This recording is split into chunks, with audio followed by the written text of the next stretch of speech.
don't make us who we are. So I'll dream until I make it real, and all I see is. নমস্কাৰ, আপোনালোক সকলোকে আকল ঘৰলৈ পুনৰ স্বাগতম জনালোঁ। আজি মই ব্ৰইলাৰ চিকেনৰ এটা ৰেচিপি লৈ আহিছোঁ, তাকে আপোনালোকলৈ বুলি আগবঢ়ালোঁ। আহকচোন চাওঁ। চিকেনখিনি বনাবৰ কাৰণে মই এটা কেৰাহী জুইত পাতি অলপ গৰম কৰি লৈছোঁ। তাতে মই সৰিয়হৰ তেল অলপ দিছোঁ। সৰিয়হৰ তেলখিনি যেতিয়া গৰম হৈছে, তাত মই 2টা শুকান জলকীয়া আৰু এখিলা তেজপাত দি দিছোঁ। ইয়াৰ পিছতে মই কাটি লোৱা পিঁয়াজখিনিও তেলখিনিত দি দিছোঁ আৰু অলপ লৰাই দিছোঁ।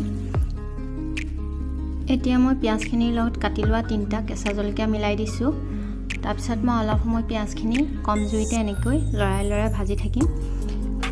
পিঁয়াজখিনি আধা ভজা হোৱাৰ পিছত মই ইয়াত আদা নহৰু পেষ্ট দিম। আদা নহৰু পেষ্ট মই বাতি ৰেডি কৰি থৈছোঁ। 1 চামুচ মই নহৰু পেষ্ট মিলাইছোঁ। ইয়াৰ পিছতে মই 1 চামুচ আদাৰ পেষ্ট পিঁয়াজখিনিৰ লগত মিলাই দিছোঁ।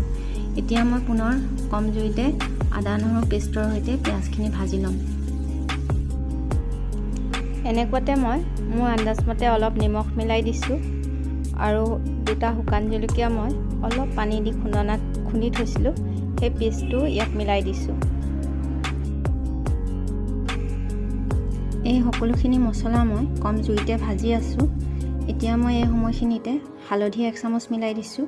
মছলাখিনি মোৰ প্ৰায় ভজা হৈ গৈছে, সেইকাৰণে মই লাষ্ট সময়কণত হালধি মিলাইছোঁ, যাতে হালধিখিনি ভাজি থাকোঁতে পুৰি নাযায়। এতিয়া মই ইয়াতে মোৰ চিকেনখিনি দি দিম। মই প্ৰায় 400 গ্ৰামমান ব্ৰইলাৰ চিকেন লৈছোঁ। মই চিকেনখিনি এতিয়া কেৰাহীত মছলাৰ লগত মিলাই ল'ম। এতিয়া মই আগতকৈ জুইকুৰা অলপ বঢ়াই দিছোঁ। গেছত বনালে ক'বলৈ গ'লে মিডিয়াম ফ্লেমত মই চিকেনখিনি ভাজিছোঁ। এনেদৰে মই হেতাৰে লৰাই চিকেনখিনি আদা নহৰু পিঁয়াজৰ পেষ্টটোৰ লগত ভালদৰে মিলাই পেলাইছোঁ। তাৰপিছত ঢাকন এখন দি অলপ সময় মই ভাজি লৈছোঁ। প্ৰায় 5-6 মিনিটমান এনেদৰে ভজাৰ পিছত মই চিকেনখিনিত চিকেন মছলা মিলাই দিছোঁ। তাৰপিছত ৰেড চিলি পাউডাৰ মিলাইছোঁ আৰু অলপ হেতাৰে লৰাই দিছোঁ। ইয়াৰ পিছত মই জিৰা পাউডাৰ আৰু ধনিয়া পাউডাৰ মিলাই ল'ম। এয়া জিৰা পাউডাৰ মিলাই দিছোঁ আৰু আধা চামুচমান ধনিয়া পাউডাৰ মিলাই দিছোঁ। জিৰা আৰু ধনিয়া পাউডাৰৰ পৰিমাণ আৰু অকণমান বেছি কৰিব পাৰি। মই মছলা অলপ কম ইউজ কৰিম বুলি ভাবিয়ে জিৰা পাউডাৰ আৰু ধনিয়া পাউডাৰ অলপ কম দিছোঁ। এতিয়া মই হেতাৰে ভালদৰে মছলাখিনিৰ লগত চিকেনখিনি মিলাই লৈছোঁ। তাৰপিছত পুনৰ মই ঢাকন মাৰি চিকেনখিনি ভাজি লৈছোঁ।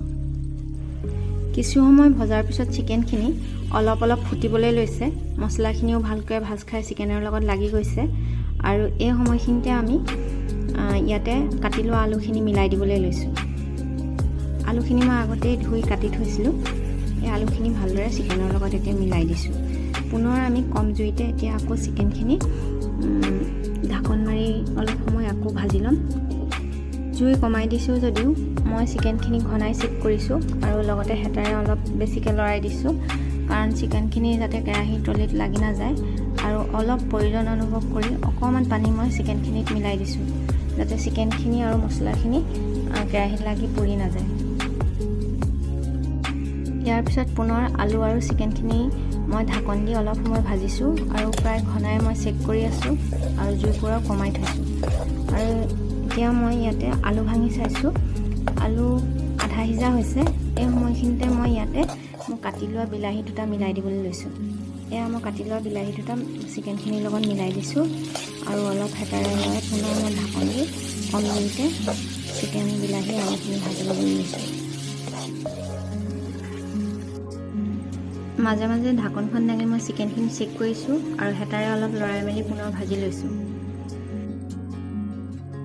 এনেদৰে বিলাহীখিনি চিকেনৰ লগত 5-6 মিনিটমান মই ভাজি লোৱাৰ পিছত বিলাহী সিজি গলি গৈছে, চিকেনৰ লগত ভালদৰে মিলি গৈছে। আৰু এই সময়খিনিতে মই ইয়াতে চিকেনখিনিত গৰম পানী দিবলৈ লৈছোঁ। মই মোৰ আন্দাজমতে গৰম পানী ঢালিছোঁ। মই প্ৰায় 2.5 কাপমান পানী চিকেনখিনিৰ লগত ঢালি দিছোঁ। আপোনালোকে জোলখন কিমান ডাঠ কৰিব বিচাৰিছে বা কিমান পাতল কৰিব বিচাৰিছে সেই অনুপাতে পানী ঢালিব। ইয়াৰ পিছত মই জুইকুৰা বঢ়াই দিছোঁ।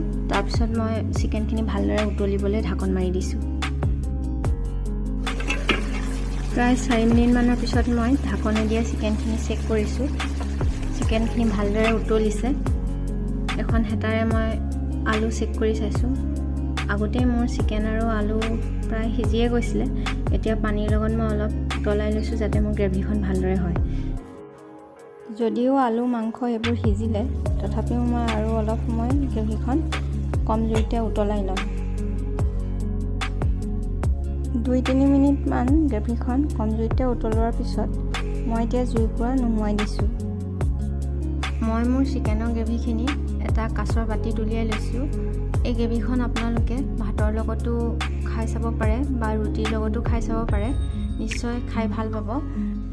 আৰু এবাৰ মোৰ ৰন্ধন প্ৰণালীৰে আপোনালোকে নিজৰ ঘৰতো এই চিকেনৰ গ্ৰেভিখন বনাই চাব পাৰে।